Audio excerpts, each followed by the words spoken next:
இது Answers to ISC 2024 Board Examination Questions என்ற இந்த சீரீஸின் 5th part. ஏற்கனவே நாம் செக்ஷன் Bயில் 4 வினாக்களுக்குரிய பதில்களை பார்த்துவிட்டோம்.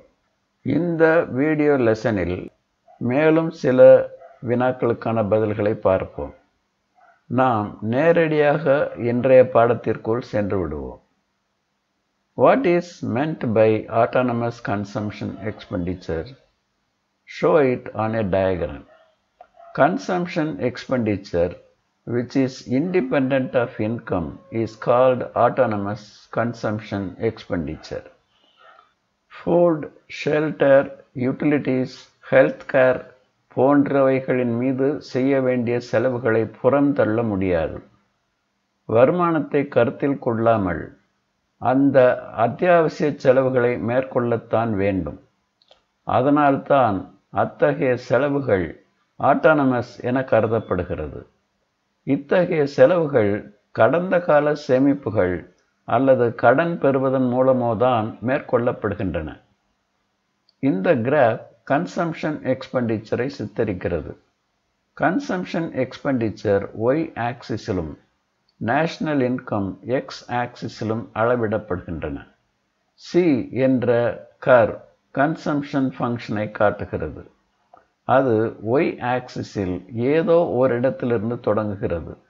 இந்த கிராஃபில் ஏ என்பது autonomous consumption expenditure.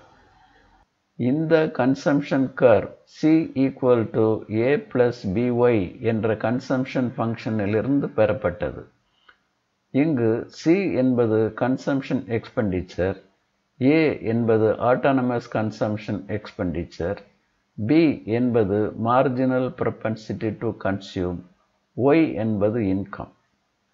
When national income rises from 600 crores to 1000 crores, the consumption expenditure increases from 500 crores to 800 crores.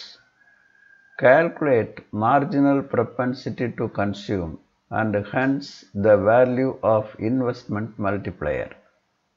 முதலில் marginal propensity to consume ஐ கணக்கிடுவோம். Marginal propensity to consume equal to delta C by delta Y. Delta C என்பது 800 minus 500, delta Y என்பது 1000 minus 600. 300 by 400, 0.75. MPC 0.75. இப்போது மல்டிப்ளையரை கணக்கிட K equal to 1 by 1 minus MPC என்ற ஃபார்முலாவை பயன்படுத்துவோம். 1 by 1 minus 0.75, 1 by 0.25, 4. Multiplier 4. A large amount of fiscal deficit proves to be counterproductive. Give any two reasons in support of this statement.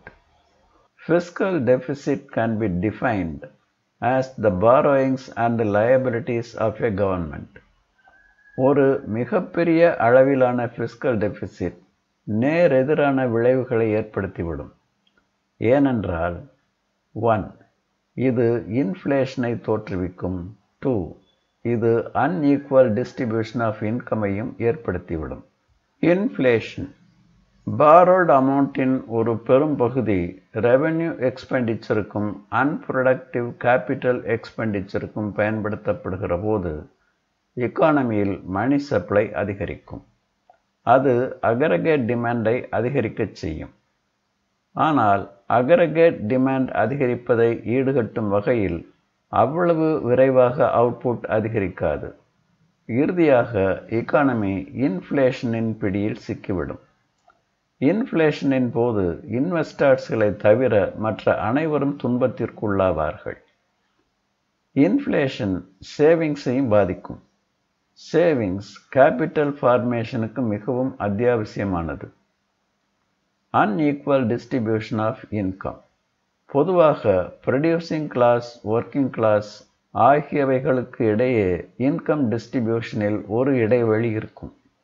Inflation காரணமாக ப்ரொடியூசர்களின் profit அதிகரிக்கும் அளவுக்கு ஒர்க்கர்ஸ்களின் wage அதிகரிக்காது. இவ்வாறாக business class, working class ஆகியவைகளுக்கான income gap மேலும் அதிகரிக்கிறது. Rich people government பாண்டுகளில் முதலீடு செய்திருப்பதால் அவர்களுக்கு இன்ட்ரெஸ்ட் இன்கம் கிடைக்கும். அவர்கள் மேலும் பணக்காரர்கள் ஆவார்கள். சாதாரண பொதுமக்களுக்கு அத்தகைய இன்ட்ரெஸ்ட் இன்கம் கிடைக்க வாய்ப்பு இல்லை. இது ஏழை பணக்காரர்களுடைய இன்கம் டிஸ்ட்ரிபியூஷனில் வேறுபாட்டை அதிகரித்து விடுகிறது. பப்ளிக் டெட்டை ஈடுகட்ட கவர்மெண்ட் வரியை விதிக்கிறது. அது அனைவர் தலையிலும் விழுகிறது. பணக்காரர்களுடன் ஒப்பிடும்போது ஏழை பொதுமக்கள் தங்கள் வருமானத்தின் பெரும் பகுதியை வரியாக செலுத்துகிறார்கள். இது பணக்காரர்கள் மற்றும் ஏழைகளின் வருமான பகிர்வில் காணப்படும் இடைவெளியை மேலும் அதிகரித்து விடுகிறது. வருமான பகிர்வில் காணப்படும் ஏற்றத்தாழ்வுகள் மக்களிடையே ஒரு சோஷியல் அன்ரெஸ்டை தோற்றுவிக்கும். இந்த செஷன் இத்துடன் முடிவடைகிறது. மீண்டும் அடுத்த செஷனில் சந்திப்போம்.